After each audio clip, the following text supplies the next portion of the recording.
дагы бир балдар менен мамиле кылуудагы себептердин бири проблеманы чечүүдө. Бул алвикоя деген профилактика, алдын алуу деген. Мисалы оорунун деле алдын алсаң жакшы. Анан күчөп ырбап болбой калганда барганда эмне болот? Өтө кыйын болот. Жөөлүп калат болду. Ошондой эле балдарды тарбиялоодо болору болуп боёгу канып, бирөө наркоман болуп, бириси такыр зависим болуп калганда эмес, алдын алуу деген. Ошого даярданыш керек. Ошо проблема келгенге чейин ата-энелер шалакы кылып, көңүл бурбай таштап салбаш керек. Качан ошо проблеманын үстүнө чыкканда Кудай сактан ууру болуп, же түрмөгө түшүп, же бандит болуп, ошо адат болуп калганда, менин балам ушундай экен да деп үстүнөн чыкпастан алдын ала байкап, карап, көңүл буруп, каяктан алсырап атат балам, каяка ооп баратат, эмне мунун күчтүү жагы, кайсы алсыз жагы деп ошого карата мамиле кылып, көңүл буруш керек. Мындайча айтканда, тикенекти тигип алып, сиз жүзүм албайсыз, адамдар айткандай. Эмнени эксең, ошону аласың. Ошол чоңойгончо кандай болсо көңүл бурасың да даракка. Ошол бала деле ошондой. Туура дарактай, жана гүл өстүргөндөй. Удап ирене бересиз, сугарасыз убагында, бутайсыз, карайсыз, бала да ошондой. Даракты карабасаң, чаржайыт болуп, тикенек басып кеткендей же чөп басып кеткендей. Мына ошол да балада так ушундай болот. Анан ата-эненин бактысына себеп болуп калышы мүмкүн, Алла сактасын, чоңойсо.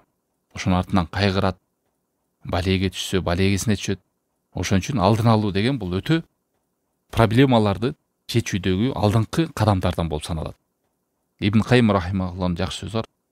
Кайсы бир ата-эне баласына таалим тарбия берүүдө, аларга пайда берүүдө боштук кылып таштап кое турган болсо, жөн эле кийим кийгизип курсагын тойгузган менен чектелип, бул учурда ата-энелер балдарына өтө чоң зулум кылган болот. Өтө бир туура эмес мамиле кылган болот. Көпчүлүк балдардын бузулушуна, туура эмес жолго түшүшүнө, адепсиз, тарбиясыз чоңоюшуна бул ата-эне тараптан келип чыгат дейт.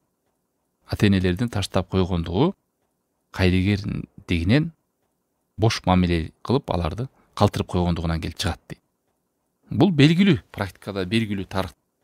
Анан жаналарга эсеп кылбаш керек. Бирөөнүн атасы бомуш, бирөө алкаш, анан баласы сонун болуп чыкты. Андайлар Алланын кудурети менен ошентип тияка урунуп, бияка урунуп чыга берет. Ал мындай исключение болуп. Бирок жалпысынан караганда андай көп эмес да. Жалпысынан белгилүү эреже бул.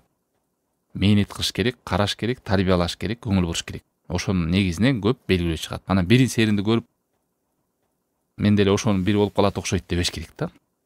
Ошон үчүн бул кичинекейинен алдын алып тарбия бергени таасири чоң. Жанагы ташка тамга баскандай дегендей. Жаш чыбыктай кандай ийилсе, ошондой болуп чоңоет. Жаш даракты деле кандай кыйшык келип түздө өсөң, кыйшык өсөт. Түз коюп, түз байлап кылса, түз өскөндөй эле балдар деле ошондой. Адат болуп калат деген сөз. Ошон үчүн ата-эне алдын алыш керек. Ата-эне жамандыкты билиш керек, жамандыктардын ээлерин билиш керек, жамандыктын булагын билиш керек. Андан кантип балдарды сакташты билиш керек. Эгерде ата-эне өзү билбесе, көңүл бурбаса, анда Алла сактасын, себепти аткарбаган болот. Ошон үчүн шарият дайыма байкасаңыздар, дуа кыласызбы, себепти аткарыңыз. Бир жакшылыкка умтуласызбы, Аллага таяныңыз, экөөнү байлайт.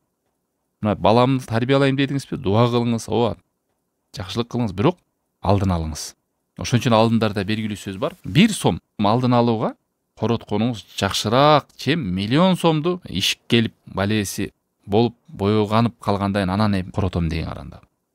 Проблема келип түшкөндөн кийин сартаган күчкө караганда, ал түшөлекке чейинки балаңыз жаныңызда, жаш, үйүңүздө жүрөт, азыр күнүңдө убактыңыз бар, мүмкүнчүлүгүңүз бар, сүйлөп кал, тарбиялап кал, үлгү болуп кал, алдын алып кал деген маселе. Анан качан студент болуп кетип калып, үйдөн таркап кетип, чет өлкөгө барып, тиги урунуп, бирөө менен урушуп, бирөөнүкүн урдап, жаман жолго түшүп кеткенден анан айтып, бакырып, кыйкырып ыйлаганың кетти ал уже. Аз анын таасири. Баленин баары түшкөн. Ошон үчүн азыр мүмкүнчүлүгүң барда алдын алып кал деп атат. Ошон үчүн пайгамбар алейхиссалату сүннөтүндө деле караңыздар, жолунда, багытында 7 жашта балдарды намазга үйрөтүш керек. 10 жашта окубаса уруш керек уже. Эми зыян бербе? Талап кылып, жулкуп, колунан тартып койду, уже намазга бекем бол деп таштап койбой өзүнүн ыктыярына. Кадимкидей урурлук кылганда колго чапкандай кылып зыян бербестен, өзүнүн шариаттын эрежеси менен. Намазга деле ошондой талап кыласыз. Ушунун баары эмне? Алдын алууда. Анан эч нерсе намаз укту билбесе, бала 13-14кө чыгып калды. анын бели да ийилбейт, ыңгайсыз адам болуп чоңоет эч кандай. Ал эми жашынан ошого үйрөнсө болду, ага жеңил болот, тарата алышта жеңил, намаз окушта жеңил, эртең менен турушта жеңил, адат болуп калат, жеңил болуп калат.